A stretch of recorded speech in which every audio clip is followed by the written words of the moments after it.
Hey, welcome back to the channel, everybody. Thank you for stopping by to check out my review of Monster Hunter Wilds. I just wanted to throw this disclaimer that there may be a few small spoilers in the video, but I'm trying to keep it to a minimum as far as when I talk about the story and the monster types. I figured that most people have already gotten through the storyline that have played it by now, so this shouldn't really shock or spoil anything for anybody, but I will try to keep it to a minimum. If you do feel like I've earned your subscription and like with this video, please feel free to come back anytime you want. I hope to have a lot more Monster Hunter videos up and ready to go for you guys now that I've gotten through the chug of the storyline and now that I can actually start going out there and experimenting with some different weapon types and different setups. So one of the things I want to point out at the very beginning is the visuals of this game.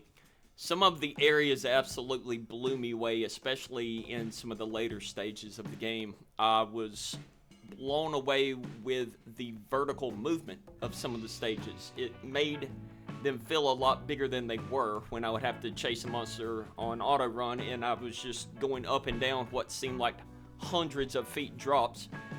I know that there are quite a few people that are having some performance issues on PC, mainly because this game just requires so much horsepower to run with some of the higher settings. I don't know about the PlayStation. I've seen reviews and I think the PS5 Pro runs fairly well, but unfortunately it seems like there's quite a few PC players that aren't able to experience the beauty of the game, and I do empathize with those folks. But running with my new rig that I bought specifically for this game, I will say that I am glad I made the purchase. I probably won't have to upgrade for another 5 or 6 years easily. And it was worth the purchase because when I'm running around, especially in the forest level, I feel captivated. I feel just enshrouded with this environment of water, the trees, the endemic life. Especially the endemic life really makes these stages feel just full and alive. It's not just a massive empty stage, and everything just looks absolutely beautiful. The monsters themselves, especially the ones with feathers, just look absolutely gorgeous. You can see them flopping around. The feathers look like they're moving individually almost. I know that's not the case, but it just seems that way. Beautiful game. If you're able to run it on the max settings or anything really close, it's just a visually stunning game. I would be lying if I didn't call out a few of the texture tears and polygon issues that I've ran into. I will share a few of those here now. It seemed to be when I was facing away from a wall or something like that, that the polygons or whatever would just start going absolutely crazy. And I would have to reposition the camera manually in most cases just so I could see what was going on. It really only happened 3 or 4 times, but when it did happen, it was absolutely ridiculous and made the game unplayable. Thankfully, when you're out and fighting a monster and you start seeing that, you can just move away from a wall. But when it happens in a cutscene, it can really just destroy the immersion of the game. So the next thing I want to talk about is multiplayer. One of the big focuses for me. Again, this is something that I brought up in my previous Monster Hunter video. I prefer to play in a group at all times. Unless I have to play something solo, you're going to see me sending up an SOS flare immediately. In fact, I have that setting where as soon as I join a quest or a quest begins, the flare goes up. It's just how I like to play. I like group diversity. I want to see people in there with different weapons, different play styles. I don't care if it adds difficulty or if it makes something easier. Maybe in the future you're going to see me try to do something solo for challenges, but as of right now, that's just how I like to play. And playing multiplayer in the public lobby, when I had a bunch of folks going in there, I found it really easy, to be honest. I would just go in there. I would need a quest for a side quest. All right, here's the monster that I have to kill. I would go to SOS Flare, select that monster, and it would just bring up a whole sheet of those quests and people that were playing it. Found that super easy. Never really had any issues until I tried to play the quest/story mode with a real life friend. We did figure out obviously how to join a linked group, and it was just a pain in the butt. I'm going to be quite honest. You could never tell when you could or couldn't join the game. It would always give the error saying you can't do this right now. depending on where you are in a quest. There were some times where I would be on a quest and it still wouldn't let me join his quest even though I wasn't in a cutscene or something. For some odd reason, I couldn't fast travel and I couldn't join his quest. It was just annoying as hell because there was no specific times or things that would tell me, okay, you can now join. But once we figured out the link system, it's okay, I guess. It's just a pain in the ass and it's convoluted, man. I know there's a reason behind why you can't just click on your friend and click join game. I'm sure it's because of some kind of, they don't want you to join too early to a quest and be able to power level or something. Maybe it breaks something. I don't know. It's a pain in the ass, bro. Honestly, until you figure it out, I shouldn't need to go look at a tutorial to join a freaking multiplayer game. I shouldn't need to go find a video on YouTube to figure this out. So, honestly, I don't know. I give them a thumbs down on that, unfortunately. That's just my honest opinion. Again, once you figure out it's okay, but if you just are diving in, it can be very frustrating, and it was very frustrating. So that's just my honest opinion about that. Okay, so we've been over the two major points now. I'll really quickly go over the storyline and the monster types.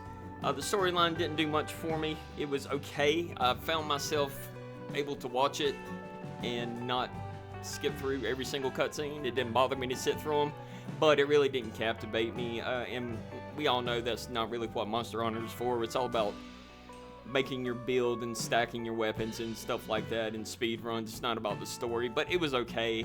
I get it, and I kind of liked the ending. I liked the Guardian aspect. I thought that was cool. I will give them that. The Guardian aspect and how those monsters came to be was a cool twist at the end, so I'll give them that much. But it didn't blow my mind. The monster variety and types, honestly, I give them an A for that. I enjoyed the new monsters. Some of those that we saw in the trailers, and then some of the new ones, especially the one that looks like the octopus. I know everybody's already seen it. The Black Flame, just a beautiful design. And then Lalabarina, I mean, come on. It doesn't matter what you think about how the difficulty or whatever. You have to admit Lalabarina was awesome. And then, you know, the final bosses, once you get to the last stage, were just great. I know there's going to be some changes and some extra monsters that come in down the line, but this base game monsters really impressed me. And a few of my favorites returned.